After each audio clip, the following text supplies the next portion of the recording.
제일 앞에 표지에 보면 축복을 입술에 머금은 사람들, 올해 우리 교회의 표입니다.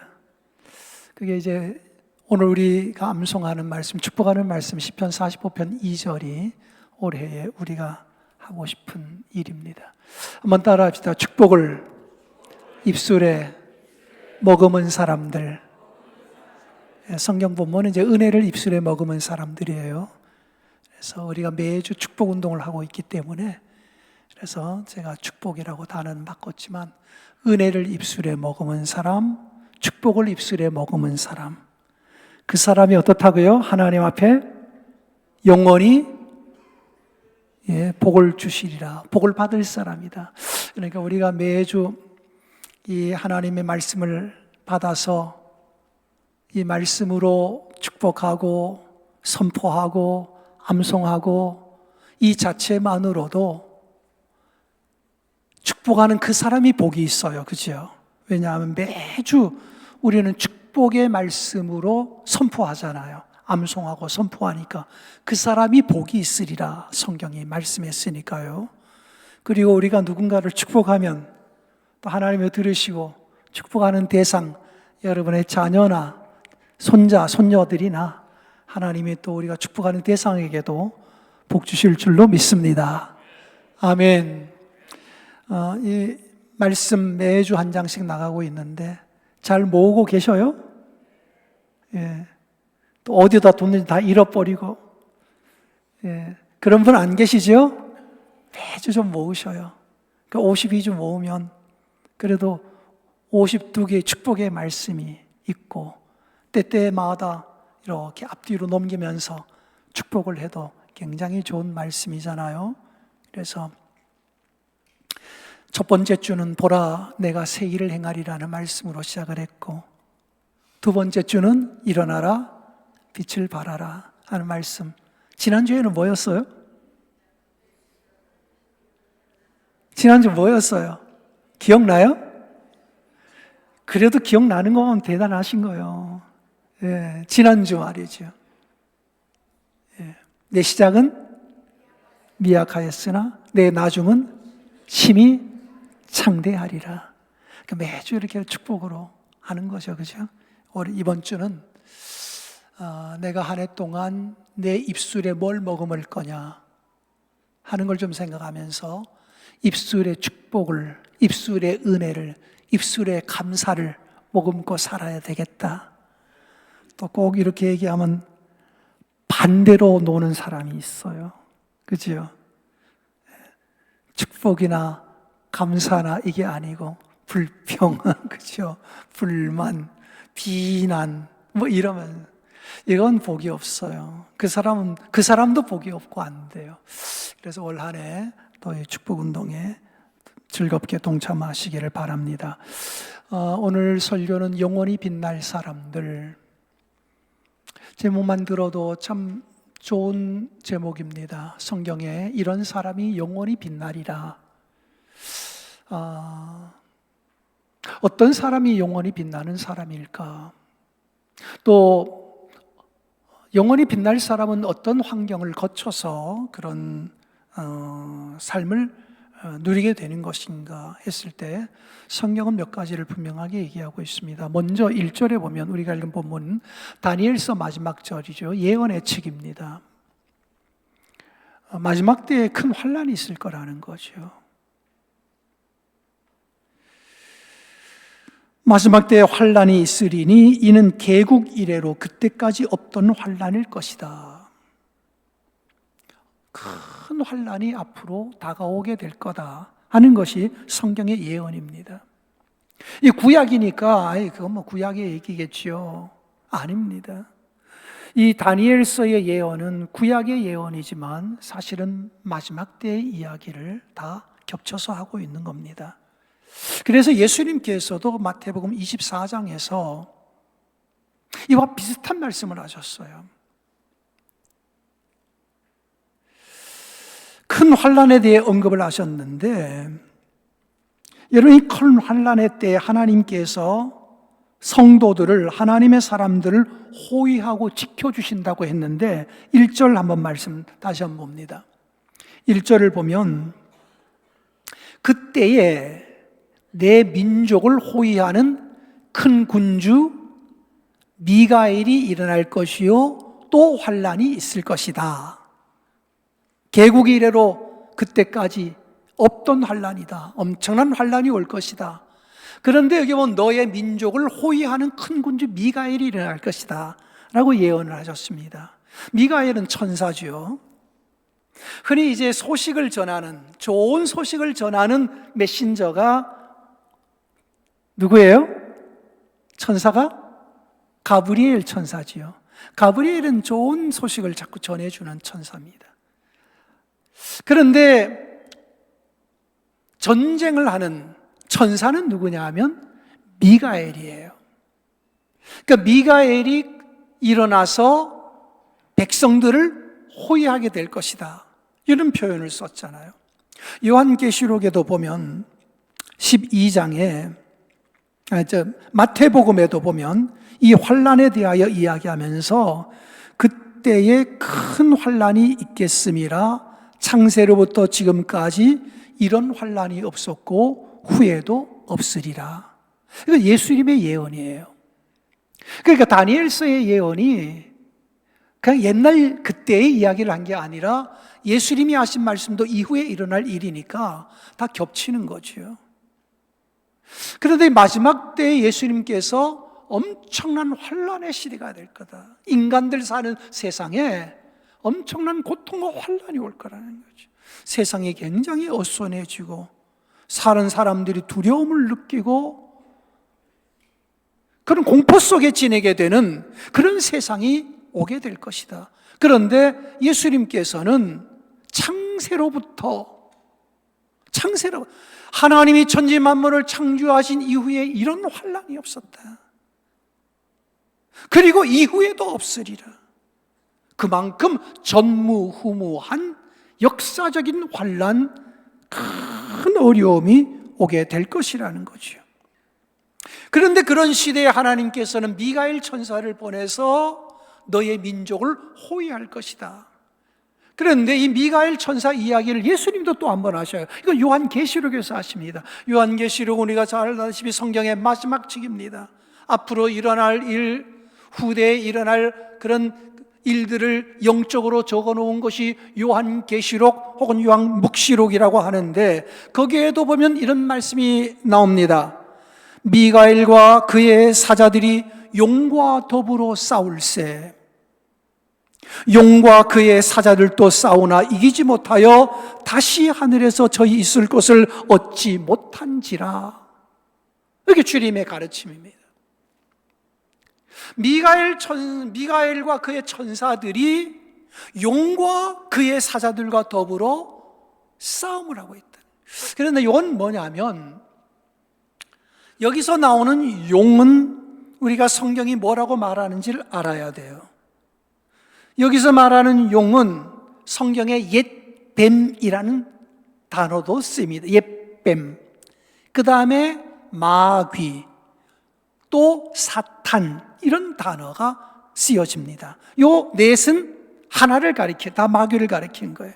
그래서 용, 옛뱀, 사탄, 마귀, 요거는 다 같은 걸 지칭합니다. 그러니까 미가엘과 그의 천사들이 있고 용과 그의 사자들, 그의 천사들이 있어요. 성경이 말하는 타락한 천사들이죠. 그러니까 마귀와 타락한 천사들이 있고 미가엘과 천사들이 있어요. 이 둘 사이에 영적 전쟁이 있는 거죠. 우리가 알아야 될 것은, 우리가 사람이 사는 우리 세상 속에 육으로 보는 바가 있지만 우리가 눈으로 볼 수 없는 세계에도 지금 영적인 전쟁이 일어나고 있다는 거죠. 그래서 미가엘과 그의 사자들, 하나님의 편에 있는 천사들입니다. 그리고 용, 사탄과 타락한 천사들이 전쟁을 하는데 누가 이긴다고 했어요? 성경을 미가엘이 이긴다고 했어요. 그래서 이 사탄이 쫓겨나는 거죠. 하늘에 있을 곳이 없어 쫓겨납니다. 하늘에 있을 곳이 없어 쫓겨났는데 어디로 오느냐? 바로 우리 인간 세계로 내려와서 인간들을 괴롭히는 것이요. 엄청난 환난으로 인간들을 괴롭히고 엄청난 죄의 유혹으로 인간들을 타락시키고 결국은 다 무너지게 만드는, 그게 바로 사탄의 전략인 것입니다. 이런 때에 하나님께서는 다니엘서를 통해서 그럼에도 불구하고 이런 사람은 영원히 빛날 것이다 라고 이야기를 해둡니다.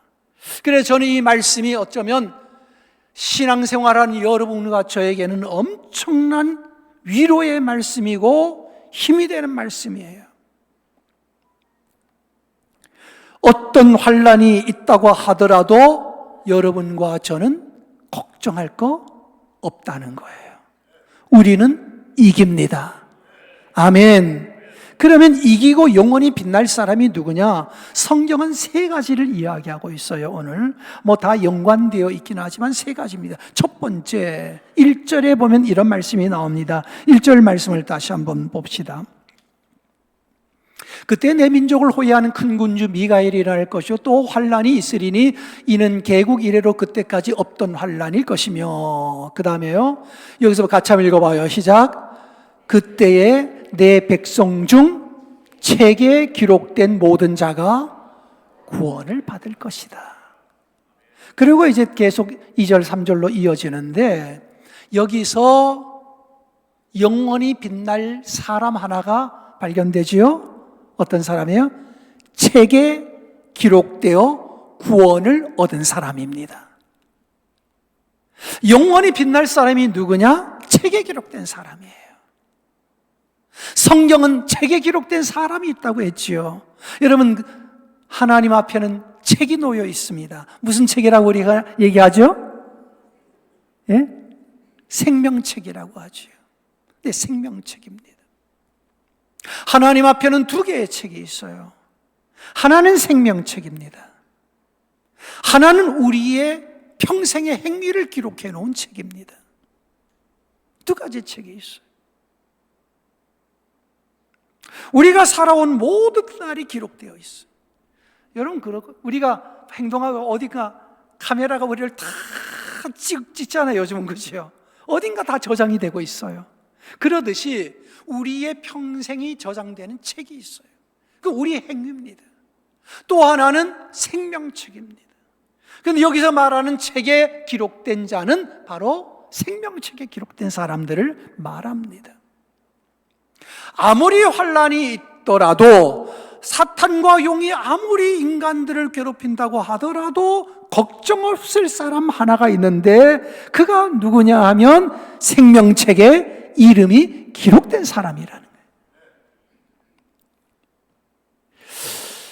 그래서 기록된 사람은 한 사람도 빠짐없이 다 구원을 얻을 것이지만, 그렇지 못한 사람들은 구원을 얻지 못할 것입니다. 그래서 오늘 2절 말씀을 다시 한번 보면, 2절 말씀을 같이 읽어봅니다. 시작. 땅의 티끌 가운데에서 자는 자 중에서 많은 사람이 깨어나 영생을 받는 자도 있겠고, 수치를 당하여 영원히 부끄러움을 당할 자도 있을 것이다. 땅에 사는 자들 가운데서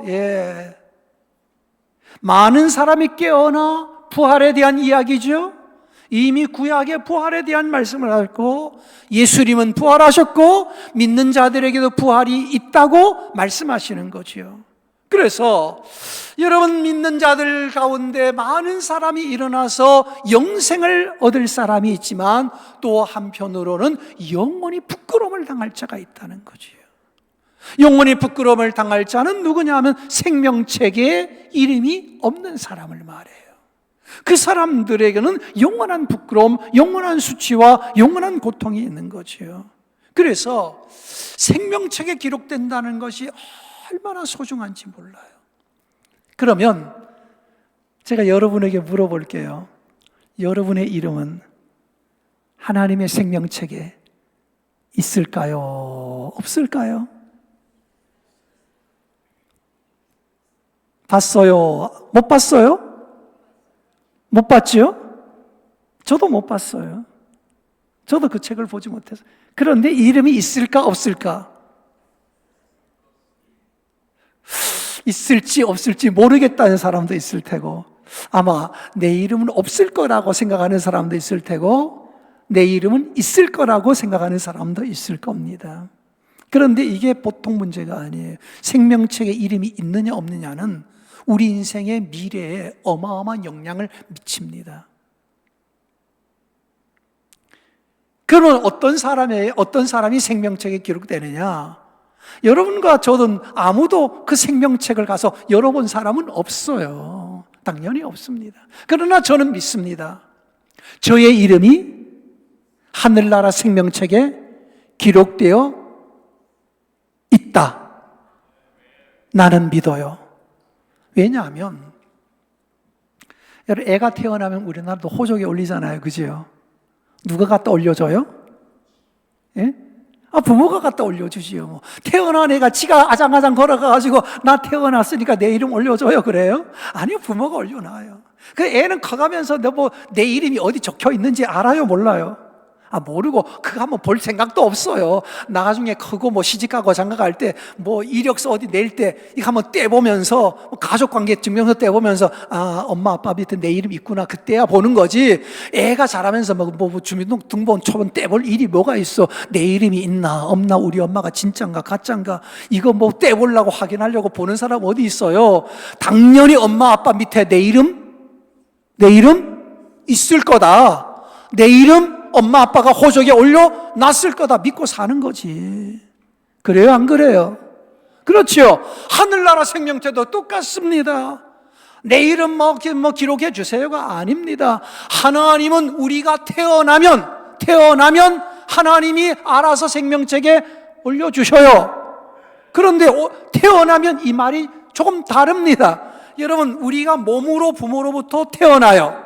태어나면 대한민국 호적에 이름이 올라가요. 맞습니까? 그런데 하늘나라도 태어나면 하늘나라에 적혀요. 그것을 성경은 뭐라고 하는? 거듭남이라고 해요. 거듭남은 두 번 다시 태어난다. 새롭게 태어난다는 거지요. 그게 거듭났다. 한 번은 부모로부터 몸으로 태어난 거, 이게 한 번 태어나는 거예요.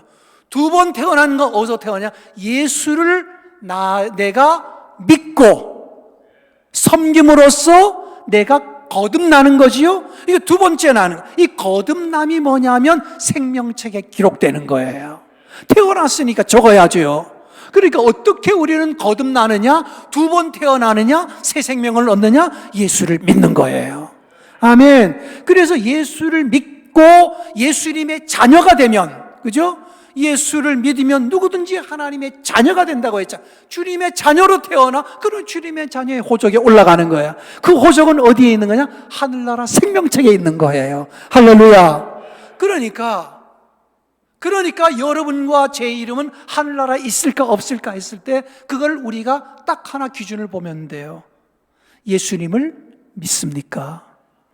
예수님을 나의 구원자로, 인류의 구원자로 믿습니까? 이게 기준입니다. 믿는 자는 거듭나는 것이요, 죄사함을 받는 것이요, 용서를 받는 것이요. 믿지 않는 자는 그러지 못합니다. 하나님이 세상을 이처럼 사랑하사 독생자를 주셨으니 이는 저를 믿는 자마다 멸망치 않고 영생을 얻게 하려 하심이라. 예수를 믿는 자는 멸망이 없고 영생을 얻어요.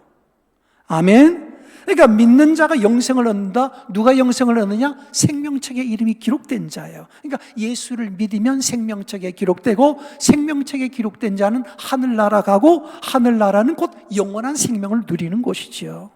아멘. 그래서 생명책에 기록된 자, 오늘 다니엘서는 그 얘기를 하고 있고, 신약 성경에도 이 생명책 이야기가 여러 번 나오거든요. 그래서 저는 여러분에게 말씀드립니다. 여러분이 예수님을 내가 믿고 나의 구원자로 영접했다면, 마음에 모셨다면 여러분은 거듭났습니다. 그리고 여러분의 이름은 생명책에 기록되어 있습니다. 그리고 여러분은 영원한 하나님 나라에 들어갈 것이요 영생을 얻게 될 것입니다. 이것이 우리의 믿음입니다. 그러니까 우리의 이름이 영원히 지워지지 않을 생명책에 다 내 이름이 박혀 있다. 그게 영원히 빛날 이름이죠. 영원히 빛나는 사람이 되는 거죠. 그래서 이 땅에서도 잘 되는 것도 당연히 좋지만 정말 내 이름이 생명책에 기록되어 있는가? 이것이 더 정말 중요한 가치라는 걸 기억해야 됩니다. 두 번째, 그 다음에 나오는 것이 어떤 사람이 하나님 앞에 영원히 빛나는가? 3절에 두 부류의 사람이 좀 더 나오고 있습니다. 한번 3절을 같이 한번 읽어봅시다. 시작. 지혜 있는 자는 궁창의 빛과 같이 빛날 것이요 많은 사람을 옳은 대로 돌아오게 한 자는 별과 같이 영원토록 빛나리라. 여기 두 부류죠. 첫 번째는 지혜 있는 자, 두 번째는 많은 사람을 옳은 대로 돌아오게 한 자. 그래서 오늘 영원히 빛날 사람은 누가? 첫 번째 생명책에 기록된 사람, 두 번째는 지혜 있는 사람, 세 번째는 많은 사람을 옳은 대로 돌아오게 한 사람. 이 사람들이 하늘나라에서 별과 같이 빛날 것이다. 그러면 지혜 있는 자가 누구일까요? 성경이 말하는 지혜와 세상이 말하는 지혜는 조금 결이 다릅니다. 세상 사람들도 너 좀 지혜롭게 살아라 이런 얘기를 하지요. 그러나 그들이 말하는 지혜, 우리가 뭔지 대충 느낌을 압니다. 어떤 것이 지혜 있는 것인지. 그러나 성경이 말하는 지혜는 그것도 포함되지만 그것을 넘어서 있습니다. 그게 뭐냐 하면 성경은 분명하게 말했죠. 여호와를 경외하는 것이 지혜의 근본이요, 근본의 뿌리라는 거예요. 그것부터 시작된다. 거기서부터 뿌리가 있어야 뭐 생명이 자라지. 뿌리가 없는데 어떻게 생명이 자라겠어요? 그러니까 여러분, 여호와를 경외하는 것이 지혜의 뿌리예요. 거기서부터 뭐가 시작되는 거예요. 여러분, 세상이 말하는 지혜는 하나님을 몰라도 뭐 지혜롭다는 말을 하잖아요. 그렇죠? 그러나 하나님이 말하는 지혜는 하나님을 경외하는 거예요. 그리고 거룩하신 자를 아는 것이 명철이니라. 거룩하신 하나님의 존재를 아는 것. 이 아름다운 세상이 거저 있는 게 아니겠구나. 전능하신 어떤 분이 만들었겠구나. 창조주가 계시겠구나. 이걸 아는 거지요. 그래서 우리는 매주 신앙 고백하잖아요. 전능하사 천지를 만드신 하나님 아버지를 내가 믿사오며. 이렇게 고백. 하나님이 계신 것을 알고 그분을 믿는 것과 그분을 아는 것이 지혜와 명철이다. 그러니까 하나님을 모른다? 이건 하나님이 보실 때 그건 진정 지혜 있는 모습이 아니라는 겁니다. 정말 지혜는 하나님을 알아야 되는 거예요. 그리고 하나님을 믿어야 되는 거예요. 그게 지혜라고 성경은 말하거든요. 그러니까 이런 지혜를 가진 사람, 그래서 하나님을 섬기게 되겠지요. 그죠? 그러니까 이 사람이 어떻게 되느냐? 영원히 하나님 나라에서 빛나게 될 것이다. 이겁니다. 그러니까 예수를 믿는 사람들은 대학을 안 나왔더라도 지혜롭다고 할 수가 있어요. 그건 구원을 얻는 지혜죠. 그죠? 어떻게 하면 망하는 길인지, 어떻게 하면 영생을 얻는 길인지 그걸 알고 깨달은 거니까. 이건 가방끈하고 뭐 가방끈이 기냐 짧으냐의 문제가 아닙니다. 가방끈이 길어도 이걸 모르는 사람들이 있고 가방끈이 짧아도 이걸 아는 사람이 있지요. 그래서 성경이 말하는 지혜는 깨달음이에요. 깨달음이 바로 지혜예요. 뭘 깨닫느냐? 하나님이 계시겠구나. 하나님을 믿어야 되겠구나. 이걸 깨닫는 게 지혜인 거지요. 그래서 여러분과 제가 지혜롭다면, 성경이 말하는 지혜로운 사람이라면 평생 하나님을 경외하며 거룩하신 하나님을 잘 믿으며 걸어가는 것, 그런 삶을 살아가시기를 간절히 축원합니다. 마지막으로 사람을 옳은 대로 돌아오게 한 사람이 또한 영원히 빛날 것이라고 했습니다. 이런 마지막 때 환난의 때가 오게 되면 사탄은 수많은 사람들을 자꾸 유혹해서 죄짓게 만들 겁니다. 그게 마귀가 하는 일이니까요. 세월이 지나갈수록 사람들이 문명은 발달한다고 하지만 사람의 심성은 더 강팍해지고 더 독해지고 더 악해지는 것 같아요. 옛날의 죄라는 것들은 어떻게 보면 지금 죄에 비춰보면 굉장히 순진한 죄들이었던가, 그죠? 요즘의 죄들은 얼마나 정말 우리가 상상도 못할 죄와 악들이 세상에 넘치게 만들어졌죠. 사탄이 하는 일이 바로 그런 일이니까요. 그래서 수많은 사람들을 전부 죄짓게 만들고 타락하게 만들어서 결국은 지옥에 던져버리는 것, 멸망에 이르게 하는 것이 사탄의 전략이라면, 하나님께서는 교회를 세우고 믿는 자들을 있게 해서 어떻게 하느냐? 나가서 많은 사람들을 옳은 대로 돌아오게 하는 거지요. 이 옳은 대는 바로 예수 그리스도에게로 돌아오게 하는 거예요. 예수님께서는 말씀하셨지요. 내가 길이요 진리요 생명이다. 나로 말미암지 않고는 아버지께로 올 자가 없느니라.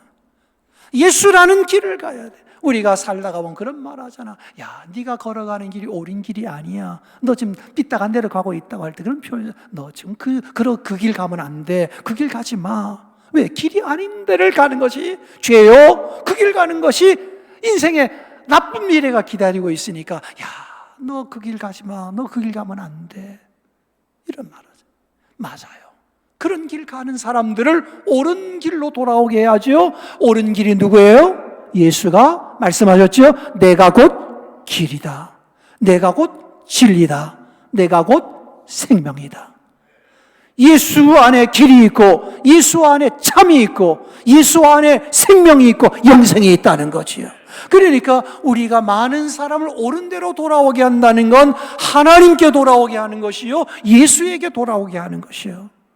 그래서 영혼을 구원하여 전도하는 사람이 하늘에서 별과 같이 빛날 것이라고 성경이 말씀했잖아요. 그래서 교회는 영혼 구원에 힘쓰는 것이고 성도들도 전도에 힘을 쓰는 것입니다. 오늘 이제 오후에 페루를 향해 떠날 겁니다. 페루에 예배당이 잘 건축됐습니다. 그리고 봉헌 예배를 드리게 되는데, 나는 그런 생각을 합니다. 이번에 봉헌은 우리 청요순교회가 바자회를 하든지 이렇게 해서 모은 그 돈으로, 그걸 그 기금으로 이번에 페루 위옥교회를 봉헌하게 됩니다. 여선교회가 또 좋은 일을 했습니다. 우리는 헌금을 보내고 현장 사람들이 일을 해서 건축을 하고 거기에 이제 교인들이 모여서 예배를 드리겠지요. 또 그 교회를 통해서 많은 사람들이 전도가 되고 아이들이 교회에 오고 청년들이 교회에 오고 그렇게 되겠지요. 그렇다면 한번 생각을 해보면, 누군가가 헌금을 해서 거기 예배당이 세워지고 예배당이 세워졌기 때문에 사람들이 와서 예수를 알게 되고 예배드리게 되고 신앙생활을 하게 됐다면 물론 전도는 그쪽에서 하겠지요. 그러나 예배당을 세우고 모일 수 있는 공간을 만들고 제공하는 건 우리 응암교회가 될 거예요. 그러면 거기 와서 구원 얻는 사람들이 예배드릴 수 있도록 하는데 우리가 동참한 거지요. 그러니까 우리 교회가 영혼들이 하나님께로 돌아오게 하는 일에 우리 교회가 쓰임받는 거지요. 아멘. 그런 교회가 하나님 앞에 영원히 빛날 거라는 거예요. 그래서 우리 교회가 이렇게 영혼을 구원한다든지 전도하는 일에 힘을 써야 될 것이요. 그리고 이런 일에 동참하는 자들이 영원히 빛날 것이라 하였으니 나는 우리 교회가 복이 있고 이 일에 참여하는 여선교회가 복이 있고 과거에 이런 일에 동참했던 성도들이 복이 있고 앞으로 동참하게 될 성도들도 나는 복이 있으리라고 믿습니다. 아멘. 왜요? 이 일이 많은 사람들이 하나님께 와서 예배하고 하나님을 만나게 하는 그런 장소, 공간이 되기 때문이죠. 지금까지 우리 교회를 통해서 많은 교회들이 외국에 건축이 되었습니다. 나는 이게 하나님의 역사, 나는 성령의 감동이라고 봅니다. 지금까지 굉장히 많은 교회들이 제가 오고 세워졌지만 제가 한 번도 누구더러 어디 가서 교회 하나 세우라고 헌금하라고 해본 적 있어요, 없어요? 단 한 번도 없어요. 그렇죠? 근데 신기하지요. 하나 건축 끝나면 얼마 안 있어 또 다른 건축이 기다리고 있고 또 누군가가 헌금하고 또 누군가가 헌금하고 계속 그런 일들이 꼬리에 꼬리를 물고 이어지고 있어요. 나 이거 내가 하는 게 아니거든요. 내가 누구한테 뭐 돈 헌금하라고 해요. 설교 시간에도 한 번도 하는 적 없잖아요. 그렇죠? 그런데 그게 이어지는 거라.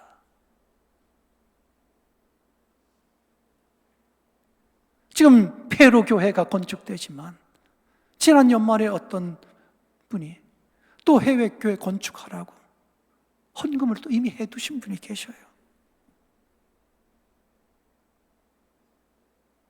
또 기도하면서 어디에 또 하나님의 예배당을 세울까? 또 저는 기도하게 되겠지만 이미 어떤 분이 헌금해 놓은 게 있어요.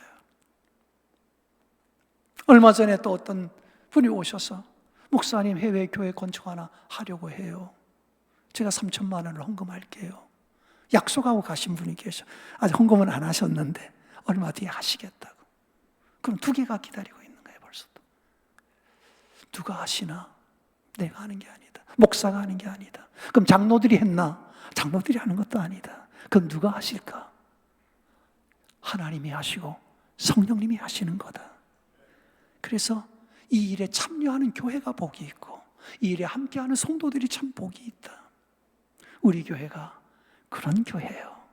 그래서 하늘나라에서 영원히 빛날 사람이 누구냐? 생명책에 기록된 사람, 이름이 기록된 사람, 하나님을 아는 지혜가 있는 사람, 그리고 내가 하나님을 알 뿐 아니라 다른 사람들에게 생명의 길을 전해주고 예수 믿으라고 해서 그 사람들을 옳은 길로, 구원의 길로 오게 한 사람, 그 사람이 하늘나라에서 영원히 빛날 것이다.